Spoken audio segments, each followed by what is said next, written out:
Bonjour à tous, bienvenue sur Fan de couteaux. Aujourd'hui je vous présente deux nouveautés de la marque Schrade, le SCHF 51 et le SCHF 52.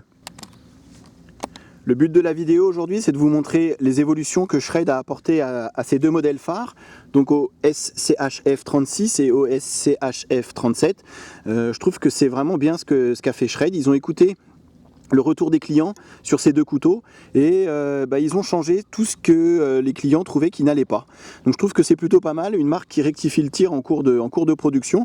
Donc du coup j'ai envie de dire que le 36 et le 37 ils vont devenir obsolètes finalement, parce que c'est clair que quand on essaye le modèle, donc le modèle 51 qui est l'équivalent du 36 et le modèle 52 qui est l'équivalent du 37, on a du mal à revenir en arrière et à utiliser finalement ces deux couteaux-là, puisqu'il y a quand même quelques points assez négatifs et assez gênants pour des couteaux de survie, couteaux de camp, gros couteaux de bushcraft en tout cas. Peut-être pas forcément pour le travail de détail, mais comme j'ai dit ça lors de mes vidéos précédentes, comme couteau de survie, pour le prix, aujourd'hui c'est difficile de faire mieux. Donc je vais vraiment vous montrer la différence qu'il y a entre le modèle, le 36 et le 51. Donc ici c'est le 51M avec le manche en micarta, ici c'est le 51 avec le poignet en TPE. Donc je vous montre, voilà, vraiment ça va être la vidéo de comparaison. Donc ce qu'ils ont changé surtout, c'est l'ergonomie du manche. On a un manche légèrement différent. Donc ils ont grosse évolution. Ils ont enlevé ces cannelures ici, qui étaient assez douloureuses lors des phases de coupe à la volée. Ça rentrait dans le doigt, ça causait des ampoules, c'était vraiment pas agréable. Et du coup ils les ont retirées. Vous voyez, elles n'existent plus. Donc on a une poignée classique, on va dire, et c'est vraiment beaucoup plus agréable de travailler avec le nouveau manche du 51. Ensuite ils ont fait une courbure en fin de manche un peu plus prononcée. Donc on va la voir mieux en main lors des phases de coupe à la volée.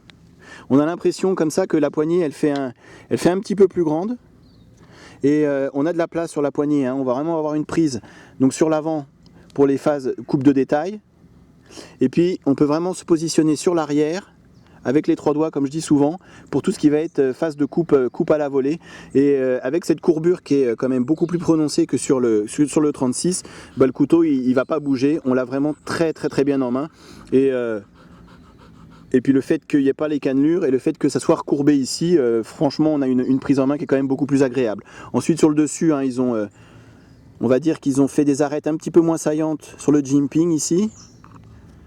Donc c'est un petit peu moins douloureux, même si ici elles n'étaient pas forcément gênantes, mais ici elles s'avèrent être un petit peu moins douloureuses. Ensuite au niveau de la lame et de la forme de la lame, c'est exactement la même forme, exactement la même taille. Là c'est le revêtement qui change. Donc ils ont fait sur ce modèle-ci, hein, pareil, hein, sur le 52 et le 51, c'est exactement les mêmes revêtements qu'il y a sur le SCHF 42. Donc c'est un revêtement qui va être beaucoup moins abrasif, donc il va moins prendre le bois, c'est-à-dire qu'avec ce couteau-là, quand on coupait, quand on faisait du bâtonnage, on avait pas mal de bois, hein, qui s'incrustait à l'intérieur, et puis ça freinait un petit peu la coupe, alors qu'avec un revêtement comme ici, c'est hyper lisse.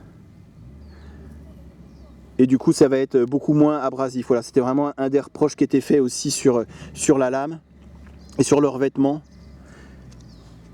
sur le 36 et sur le 37. Alors je vous montre, hein, le 37, donc c'est l'équivalent du 52. Donc pareil, c'est exactement la même poignée sur le 52 que sur le 51. Donc vous avez plus ce jimping horrible ici. Vous voyez, ils l'ont enlevé. Et pareil, hein, une forme de manche un peu plus ergonomique et un peu plus agréable. Pareil, une bonne courbure ici pour tout ce qui va être coupe à la volée. Du coup ça devient vraiment plus du tout fatigant et on n'a pas besoin de mettre des gants pour travailler avec ce couteau là. Après, hein, pareil sur le dessus, ça change pas. Forme de lame identique, taille de lame identique. Il y a juste le revêtement pareil qui a changé. Alors c'est pas grand chose, vous allez me dire, mais ça fait la différence. Là on avait un couteau qui était pas très agréable à utiliser, et puis là du coup on a quelque chose qui est vraiment qui est génial. Et encore une fois, pour le prix, c'est difficile de faire mieux aujourd'hui. À savoir également, c'est l'acier utilisé. Donc sur le 51 et le 52, aujourd'hui il n'y a plus à se tromper. Il y avait alors, sur certains sites, sur certaines vidéos, entre le 37 qui était en 8 CR13 MOV, le 37M qui était en 10,95. On était un petit peu perdus parce qu'ils avaient vraiment changé d'acier en fonction de la finition et du manche que vous choisissiez. Aujourd'hui, il n'y a plus à se tromper. Le 51 et le 52, que ce soit du M ou le normal en version TPE, c'est du 10,95. Alors, j'insiste bien, le SCHF 51, SCHF 51M, SCHF 52, SCHF 52M, tout est en 10,95. Voilà, c'est vraiment, ils ont privilégié cet acier parce que c'est un acier que pour une lame fixe, je trouve que c'est vraiment adéquat et c'est un acier qui a été plébiscité par les clients Schrade qui trouvent que voilà, c'est un acier qui, pour ceux qui connaissent le 1095, qui tient particulièrement bien la coupe, qui est facile à reprendre. Seul petit reproche par rapport au 8CR13 MOV, c'est que ça a une tendance à rouiller, donc il va falloir faire attention à ça. Mais autrement, aujourd'hui, il n'y a plus à se tromper. L'acier sur le 51 et le 52, c'est bien du 1095. Je termine là-dessus, il y a une seule chose qui n'a pas changé, c'est l'étui. Donc on est toujours sur un étui nylon de moyenne qualité, on va dire, toujours fourni avec la pierre diamant qui elle est de très mauvaise qualité et avec un Firesteel, donc ça c'est plutôt pas mal. Maintenant voilà, l'étui c'est exactement le même que sur le 36, exactement le même que sur le 37, toujours un insert, un plastique dans l'étui. Alors par contre à savoir, le couteau on peut le rentrer que dans un sens puisque ici c'est légèrement biseauté. Vous voyez, on ne peut pas le rentrer dans ce sens-là, donc ça c'est à savoir. Maintenant, c'est sûr que s'ils améliorent l'étui aussi, ça va faire grimper le tarif. Le plus important, c'était d'améliorer l'ergonomie du manche surtout et le revêtement de la lame. Je trouve que voilà, ils ont été dans le bon sens. Alors c'est pas pour autant que je vais jeter le 36 et le 37, ça reste de très bons couteaux, mais c'est sûr que aujourd'hui, si vous deviez acheter, je pense qu'il vaut mieux craquer pour un 51 ou pour un 52, puisque c'est quand même, on va dire, la version 2 du 36 et du 37. Voilà, j'espère que ça vous a été utile et à très bientôt sur ma chaîne. Salut!